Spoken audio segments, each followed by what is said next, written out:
ሰላም ሰላም ጤና ይስጥልኝ ውድ የዩቲዩብ ቻናል ተከታታዮቻችን እንደምሰነበታችሁ እንደምን ካረማችሁ እያልኩኝ ዛሬም አሪፍ ቪዲዮ ይዤላችሁ መጥቻለሁ። መልካም ጊዜ እየተመኘሁላችሁ እናንተ ደግሞ ይሄንን ቻናል ላይክ፣ ሼር፣ ሰብስክራይብ ማድረጋችሁ እንዳትረሱ እያልኩኝ አሁን ቀጥታ ወደ ቪዲዮ ገብተናል። ዛሬ ያለነው አርባ ምንጭ ይሆናል። ከአርባ ምንጭ ከከተማው ወደ ዶርዜ ታውን ወይም ደግሞ ወደ ዶርዜ ሰፈር ነው እየሄድን የምንገኘው። ወደዛ አካባቢ ያሉትን ተራራማዋ ዶርዜ አካባቢ የሚገኘው በደንብ አድርጌ ያስጎበኛቸዋል። መልካም ጊዜ እመኝላችኋለሁ። አልፎ አልፎ በመንገድ ላይ ያሉትን እንግዲህ እያስጎበኛችሁ ነው የሚሄደው።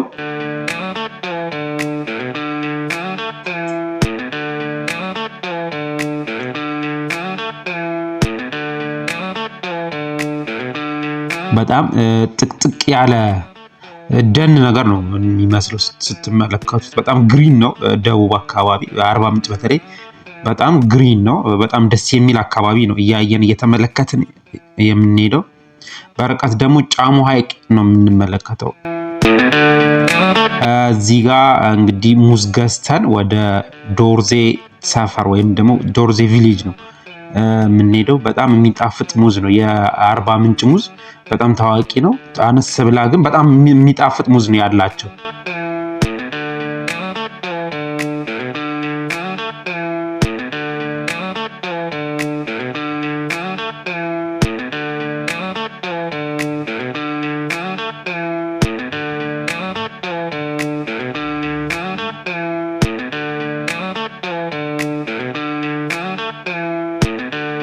አሁን ወደ ዶርዜ ማለት ወደ እነሱ አካባቢ የሚያስኬደውን መንገድ ይዘን ጀምረን ነው እየሄድን። በጣም ተራራማ አካባቢ ስለሆነ ወደ ተራራ ወደ ከፍታ ቦታ ነው እየወጣን የምንገኘው።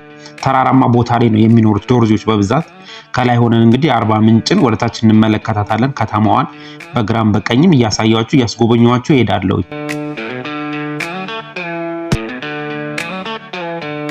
እዛ ጋር ፊት ለፊት የምንመለከተው ጫሞ ሐይቅ ነው እዛው።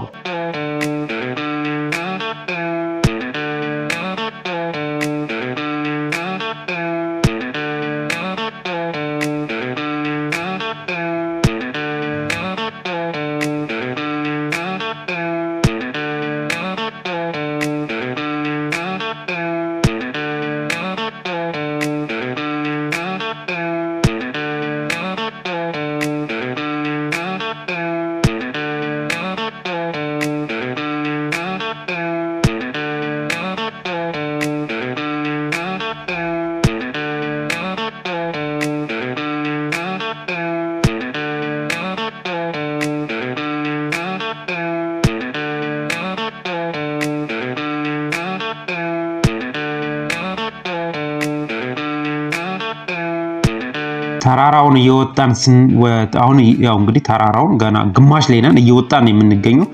እንደነገርኳችሁ ቅድም ወደ ዶርዜ ቪሌጅ ነው እየሄድን ያለነው። ከአርባ ምንጭ ተነስተን ነው እየመጣን ያለነው። በግራም በስተቀኝም የሚያማምሩ ደስ የሚሉ ግሪን ኤሪያዎች ወይም ደግሞ አረንጓዴ ቦታዎች ነው እየተመለከትን እያየን የምንሄደው።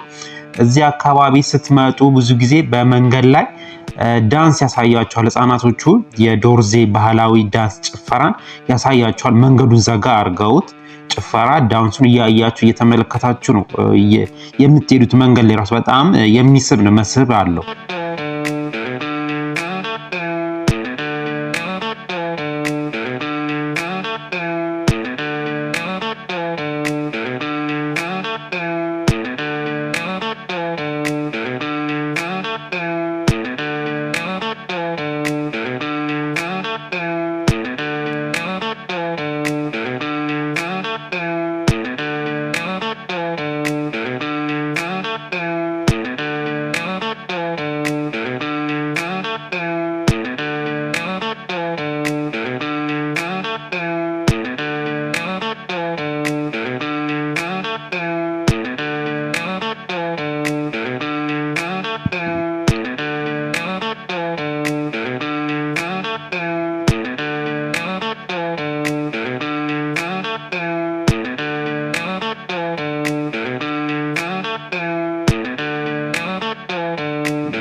እነኛው ፊት ለፊት የምትመለከታቸው ህፃናቶች ቅድም እንደነገርኳችሁ የዶርዜ ባህላዊ ጭፈራን እያሳዩን ነው። አስፋልቱ ላይ ባህላዊ ጭፈራቸውን እያሳዩን ነው የሚገኙት። በጣም ደስ ይላል። መንገዱ ሙሉ እንግዲህ እንደዚህ ነው እንደምታዩቸው እያሳዩን። እኛ እንግዲህ እንሄዳለን። እንደምትመለከቱት ተራራው እየደረስን ነው የምንገኘው። እዚህ ተራራማ ቦታ ላይ ነው የሚኖሩት ዶርዜዎች በብዛት።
በተፈጥሮ ራሱ ተራራው የሰው ቅርጽ ይመስላል። ይሄኛው የምትመለከቱት በጣም ደስ የሚል ነው። እዚህ አካባቢ እዚህ ራሱ አዲስ አበባ ራሱ ዶርዜዎች የሚኖሩት ወደ ሽሮ ሜዳ መሰለኝ ወደ ከፍ ያለ ቦታ ላይ ነው መኖር የሚወዱት ወይም ደግሞ እየኖሩ ያሉትም እዚህም ከፍታ ቦታ ላይ ነው የለመዱት ቦታ ነው። እዚህም የሚኖሩት ቀዝቃዛ ቦታ ይመርጣሉ መሰለኝ።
ዶርዜ ማለት ሽመና ማለት ነው። ያው ያለው ሽመናው እንዴት እንደሚሰራ ወደ ውስጥ ነው።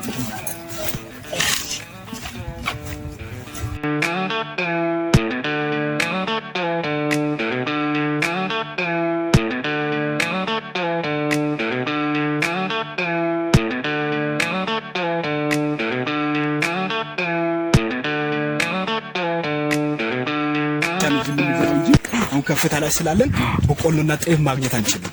ከፍታ ላይ ከጫማ ከፍታ ወደ 2500 አካባቢ ላይ ነው። ቅዝቃዜው ራሱ እና ደግሞ እዚህ ዶርዜ ላይ ያው የሚያስፈልጉት ለዶርዜ ሶስት ነገሮች አሉ። አንደኛ ቀርካ፣ ሁለተኛው ደግሞ እንሰት፣ ሶስተኛው ደግሞ ሽመና። ሶርሳቸው ሽመና ስለሆነ ሶስት ነገሮችን ይዞ ነው የዶርዜ ሰዎች ይኖራሉ። እና እዚህ አሁን የምናየው ያው ቀርካው ነው። ቀርካው የምንጠቀመው የራሳችን ቤታችን መኖሪያውን ቤቱን በዚህ በቀርካው ሰርተን ነው ሙሉ በሙሉ እንደ ምስማር የምንጠቀመው ራሱ ቀርከሃው ነው። እና ደግሞ እንደ ጣሪያ ቆርቆሮ የምንጠቀመው ራሱ ጣሪያ አለ። ከቀርከሃው የምናገኘው ቅርፊት አለ። ያንን ቅርፊቱን ቤቱ ላይ አስከድነን ከዛ በኋላ ደግሞ የዶርዜ ቤት አንደ ተሰርቶ ያለ መስሶ ነው ቤቱ የሚቆመው። ያ ደግሞ ያለ መስሶ የቆመው ቤቱ አንደ ተሰርቶ ቤቱ እስከ 110 እና እስከ 120 ዓመት አገልግሎት ይሰጣል። በዛን ታይም ደግሞ ቅርፊቱን ብቻ በየ8 ዓመቱና በየ7 ዓመቱ ቅርፊቱ ብቻ ይቀየራል። ቅርፊት ምን ነው ይዘጋት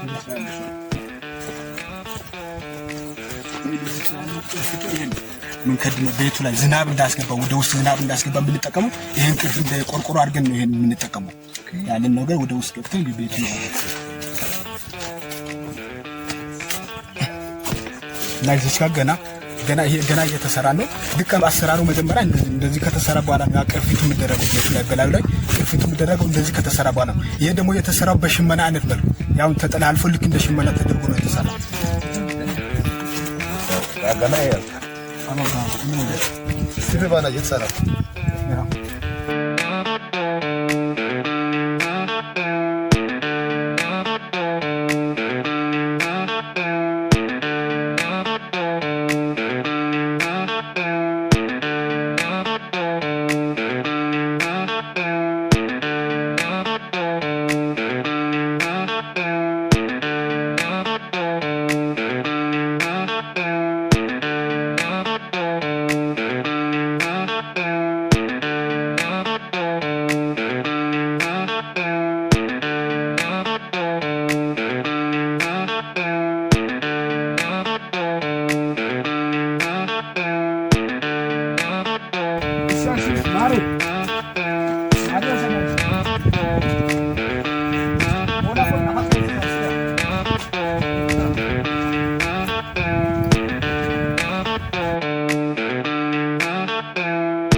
ግለጻ ይደረጋል።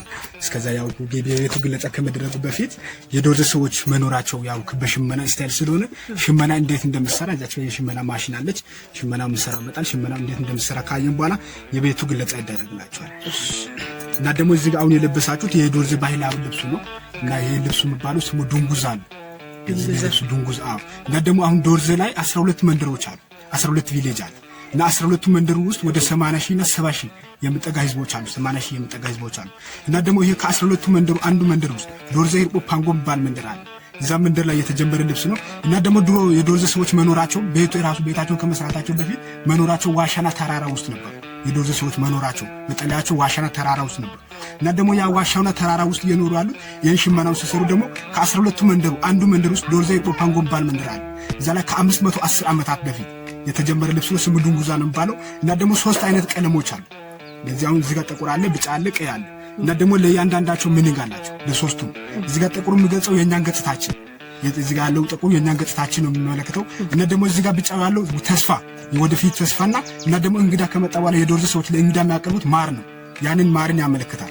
እና ደግሞ እዚህ ጋር ቀዩ የዶርዜ ሰዎች አሁን ከመስከረም 1 ጀምሮ እስከ መስከረም 30 ባለው ታይም የደስታቸው ዘመናቸው ነው። ከመስከረም ልክ ከገባ ከመስከረም 1 ጀምሮ እስከ መስከረም 30 ባለው ታይም ደስታቸውን ይገልጻሉ። እና ደግሞ ያንን ደስታውን ደግሞ ሲገልጹ የ12ቱ መንደርተኛው አንድ ላይ የሚገባበት ገበያ አለ። የ12ቱ መንደርተኛው ያ ገበያው የሚቆመው ሐሙስና ሰኞ። ያንን ደግሞ ሐሙስና ሰኞ ታይሚንጓን ጠብቆ የዶርዜ ሰዎች በአንድ ቀን ወደ 9,000 እስከ 10,000 ብር ይታረዳል። እና ደግሞ ከዓመት እስከ ዓመት ቆይቶ የዶርዜ ሰዎች ጥሬ ስጋ ወዳጆችም ስለሆኑ ከዛ ጋር አያይዞ ይሄን ስሙ ዱንጉዛ ባለ ልብሱ ሰርቷል። እና ደግሞ ያን ይሄ ቀለም ራሱ ድሮ ከመምጣቱ በፊት ፋብሪካ በሌለበት ዘመን ላይ ከአፈርና ከአበባ እና ከቬጂቴብል ቀለሙ ቀልምቶ ነው የልብሱ ለሰሩ። እና ደግሞ እስከዛ ዛቻ ሽመና እንዴት እንደምሰራ ካየን በኋላ የቤቱ ግለጻ ይደረጋል።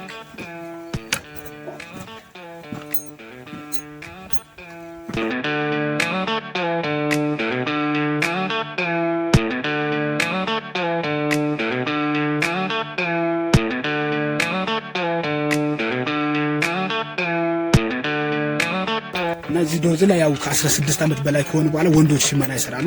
ያን ደግሞ ሽመናው ሲሰራ ብዙ ስራው የሚሰራው የታችኛው እግሩ ነው። እጁ ሳይሆን የታችኛው እግሩ ነው ስራውን እየሰራ ያለው። የሚያጠላልፈው እግሩ ነው የታችኛው። እና ደግሞ የዶርዜ ሰዎች ከዋሻኖ ተራራ ውስጥ የኖሩ ሽመናው በሰሩ ባሉት ታይም ላይ ከዛ በኋላ ከዛ ተነስቶ በሽመና አይነት መልክ የራሳቸው መኖራቸው መጠለያቸውን ቤቱን በሽመና መልክ ተሰርቶ እየኖሩ ነው አሉ።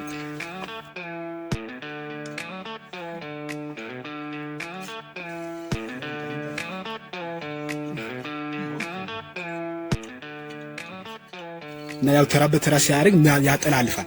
አንድ እግር አንድ ያችን መሮራን በቀኝ እጅ ካዘ ቀኙን እግሩን እንደረግጣና ግራውን ደግሞ ለቀቅ ያደርጋል። ደግሞ ግራውን ሲረግጥ ደግሞ ግራውን ለቀቅ አድርጎ ቀኙን ለቀቅ አድርጎ ግራውን ይረግጣል። ተራ በተራ ከረሳ ወደዚህ ይፈታል እንጂ አይጠላልፍም። ያጠላልፈው እግሩ ነው።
አሁን የዶርዜ ሰዎች መኖራቸው ቤቱ ነው እና ቤቱ የተሰራው ሙሉ በሙሉ በቀርካ ነው እና እንደሚስማርም ራሱ የምንጠቀመው ቀርካው ነው እና ደግሞ በየ7 ዓመቱና በየ8 ዓመቱ መቀየረው ቅርፊቱ ሽፋኑ በላይ ያለው ነው።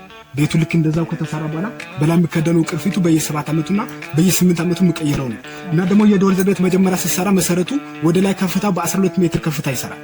ቤቱ መጀመሪያ መሰረቱ ወደ ላይ መጀመሪያ ሲሰራ በ12 ሜትር ከፍታ ነው የሚሰራው እና ደግሞ ያ በ12 ሜትር ከፍታ ከተሰራ በኋላ ቤቱ ብቻው ወደ ታች እየወረደ ይመጣል። ምክንያቱም ከስር ምስጥ ምናምን ስለሚበላ ቤቱ መሬቱም ደግሞ እርጥብ ስለሆነ ይበሰብሳልና ቀርካም ወደ ታች እየሰመጠ ይመጣል። ቤቱን እየሰመጠ ከመጣ በኋላ ደግሞ የዶርዜ ቤት ከአንድ ቦታ ወደ ሌላ ቦታ ተንቀሳቃሽ ነው፣ ይንቀሳቀሳል። ከአንድ ቦታ ወደ ሌላ ቦታ ተንቀሳቃሽ ነው ቤቱ እና ደግሞ ለዚህ ቤት ያለው አሁን 2 መግቢያ በር አለ። አንደኛው በሩ እዚህኛ ምናነች የመጀመሪያው ነች። ሁለተኛው ደግሞ ከዛ ቀጥሎ ያለው በጣም በረጅም በር ነው የሚሰራው። ሁለተኛው ያና ደግሞ የቤቱን እርጅና የምናውቀው ያኛው ሁለተኛው በሩ ወደ ታች ከወረደ ልክ ወርዶ መጥቶ ልክ እንደ አንደኛው ሲሆን ነው ቤቱን ከአንድ ቦታ ወደ ሌላ ቦታ የምናንቀሳቅሰው። የቤቱን እርጅና የምናውቀው በሁለተኛው በሩ ነው። ሁለተኛው በሩ እየሰመጠክ መጥቶ ልክ ሰውን አላስገባም ስንል ቤቱን ከአንድ ቦታ ወደ ሌላ ቦታ የምናዘዋውረው። ያንን ደግሞ ቤቱን ስናዘዋውር ቢያንስ አንድ 30 ሰዎች አንድ 15 ወንዶች ወደ ቤቱ ውስጥ ይገባሉ። አንድ 15 ወንዶች ደግሞ በውጭ ነው በባህላዊ ጭፈራ ከአንድ ቦታ ወደ ሌላ ቦታ ቤቱን አዘዋውሮ ቁጭ ያደርጋል እና ደግሞ እዚቻ የመጀመሪያው በሩ ያለችበት ቦታ ላይ ያለችዋ ሪሴፕሽን ነች፣ እንግዳ መቀበያ። እቺ የመጀመሪያው ሪሴፕሽን እንግዳ መቀበያ ነች። እቺ የመጀመሪያው በሩ እንግዳ መቀበያ ነች እና ደግሞ ቤቱ ያለው ከዛ ቀጥሎ ነው፣ ከሪሴፕሽኑ ቀጥሎ ነው ቤቱ አለ እና ደግሞ ያ ከሪሴፕሽኑ ቀጥሎ ያለበት ቦታ ላይ ፓርቲሽኖች አሉ። የእናትና አባት መኝታ አለ፣ የልጆች መኝታ አለ፣ ምግብ ማብሰያ አለ እና ደግሞ ከከብቶች ጋር አንድ ላይ ነው የምንኖረው። ቤቱ ውስጥ ከከብቶች ጋር አንድ ላይ ነው የምንኖረው እና ደግሞ የዶርዜ ቤት የምትሰራው በእንስሳ ቅርጽ ይሰራል። በደመራ ሲሰራ ያውን በእንስሳ ቅርጽ ነው ቤቱ የተሰራው። ስታት ውስጥ ምን አይነት እንስሳ ይመስላል?